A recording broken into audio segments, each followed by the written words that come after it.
स्याह रंग की कार खासी तेज रफ्तारी से जजीरे सरामा की मेन रोड पर आगे बढ़ी चली जा रही थी। ड्राइविंग सीट पर कास्टर था, जबकि उसके साथ मादाम रोजी बैठी हुई थी। रोजी खासी खूबसूरत और पुरकशिश लड़की थी। उसके जिस्म पर शोक रंग का स्कर्ट था। मादाम रोजी थोड़ी देर पहले ही कास्टर के पास पहुंची थी और अब वो दोनों सरामा के एक होटल में रात का खाना खाने जा रहे थे, क्योंकि रोजी को इस होटल का खाना बेहद पसंद था और इनके प्रोग्राम में नाइट क्लब का शो देखना भी शामिल था।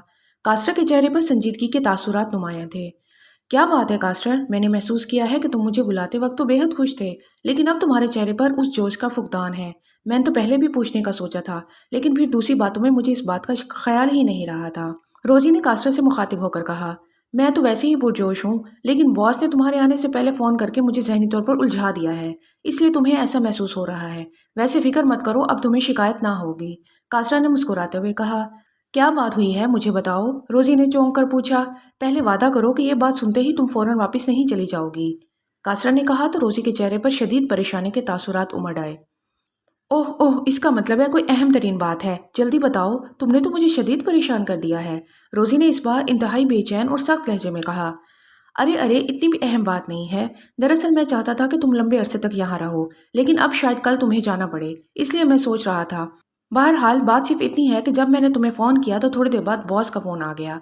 उसने बताया कि उसे इत्तला मिल गई है कि इमरान अपने साथियों समेत पाकिस्तान से वेनेजुएला के लिए रवाना हो गया है, और बॉस के मुताबिक इसका वेनेजुएला जाने का मतलब यही है कि वो वहाँ से यहाँ पहुँचेगा। चनाचे उसने मुझे होशियार रहने के लिए कहा। मेरे पूछने पर बॉस ने बताया कि फ़्लाइट को पाकिस्तान से रवाना हुए ज़्यादा देर नहीं हुई। इसका मतलब है कि अगर वो जल्द अज जल्द भी यहाँ पहुँचे तब भी वो कल रात से पहले यहाँ नहीं पहुँच सकते, इसलिए कल रात तक तो हम वैसे भी फारिग हैं। इसके अलावा बॉस ने बताया है कि वेनेजुएला में भी एजेंटों को अलर्ट कर दिया गया है।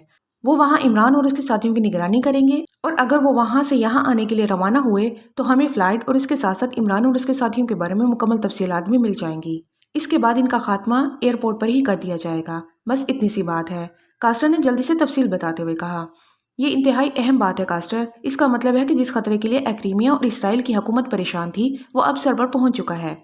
और ये भी बता दूं कि तुम्हारा टकराव अभी इस शैतान से नहीं हुआ, इससे तुम उसे आम सा एजेंट समझ रहे हो। इमरान अगर इतनी आसानी से मारा जा सकता जितनी आसानी से तुम समझ रहे हो, तो न जाने अब तक कई हजार बार मारा जा चुका होता। वो हद दर्जा शातिर आदमी है। मुझे यकीन है कि उसने टिकटें तो वेनेजुएला के लिए ही ली होंगी, लेकिन वो अचानक रास्ते में ही कहीं ड्रॉप हो जाएगा, ताकि अगर वहाँ कोई निगरानी कर रहा हो तो उसे डॉज दिया जा सके। इसके बाद वो ऐसा गायब होगा कि उसे तलाश करना नामुमकिन नहीं तो इतना आसान भी नहीं रहेगा। रोजी ने इंतहाई संजीदा लहजे में कहा। देखा, मैं इसलिए तुम्हें ना बता रहा था कि तुम खामखा संजीदा हो जाओगी। वो जब आएगा फिर देखा जाएगा, और फिर वो यहाँ आ रहा है, तुम्हारे जजीरे पर तो नहीं पहुंच रहा कि तुम इस कदर परेशान हो गई हो। कास्टर ने कहा। सॉरी कास्टर, कार को सीधा हेलीपैड पर ले चलो, मैंने फौरन वापस जाना है। चलो मोड़ो कार, रोजी ने पहले से ज्यादा संजीदा लहजे में कहा। क्या मतलब, तुम इस कदर बुज़दिल हो? कास्टर ने होंठ चबाते हुए कहा। तुम मेरी पोजीशन नहीं समझ सकते कास्टर। कार मोड़ो, मैं तुम्हें तफसील बता दूंगी, लेकिन कार मोड़ो। रोजी ने इस बार तख्त लहजे में कहा तो कास्टर ने एक तवील सांस लेते हुए कार को साइड पर किया, और कुछ आगे जाने के बाद इसने कार मोड़ दी। उसके चेहरे पर शदीद तरीन बेजारी और गुस्से के मिले जुले तासुरात थे। सुनो कास्टर, तुम्हें मालूम है कि लेडीज आइलैंड क्यों कायम किया गया है? रोजी ने कहा। मालूम है, वहाँ कोई रिसर्च हो रही है, खुफिया रिसर्च। कास्टर ने इसी तरह बेजार से लहजे में कहा। रिसर्च तो होती रहती है, लेकिन ये जजीरा खुसूसी तौर पर औरतों के लिए क्यों बनाया गया है, और वहाँ मर्दों को जाने की इजाज़त क्यों नहीं? रोजी ने कहा। ये तो मुझे नहीं मालूम, होगी कोई मसलिहत, कास्टर ने जवाब दिया। ये सारा इंतजाम इस इमरान और इस जैसे मुस्लिम ममालिक के एजेंटों को रोकने के लिए किया गया है। मुस्लिम ममालिक की सीक्रेट सर्विसेज और खुसूसी तौर पर पाकिस्तान सीक्रेट सर्विस में सारे मर्द हैं।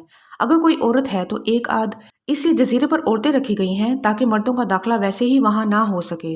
इस तरह सारे मुस्लिम ममालिक के एजेंट्स और ख़ास तौर पर इमरान को वहाँ पहुँचने से रोक दिया गया है। इसके बाद दूसरा कदम इसे खुफिया रखने का था, लेकिन ये खुफिया ना रह सका।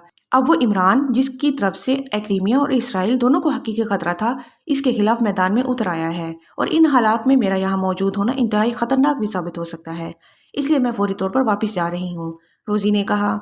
कैसे खतरनाक हो सकता है? तुम खामखा डर कर जा रही हो। मैं कह रहा हूँ कि वो अव्वल तो यहाँ पहुँचते ही खत्म हो जाएगा, और अगर ना भी हो सका तो बहरहाल वो लेडीज आइलैंड में तो दाखिल ही नहीं हो सकता। फिर तुम्हें इतनी परेशानी क्यों लाहक हो गई है? कास्टर ने मुंह बनाते हुए कहा। میں نے بتایا ہے کہ وہ حد درجہ شاطر آدمی ہے، وہ لامحالہ کوئی نہ کوئی پلاننگ بنا کر ہی آ رہا ہوگا۔ اگر میں یہاں موجود ہوئی اور اسے اس کی اطلاع مل گئی تو یہ بھی ہو سکتا ہے کہ وہ مجھے یہاں کور کرے اور میرے میک اپ میں اپنے کسی ساتھی کو آئی لینڈ بھجوا دے۔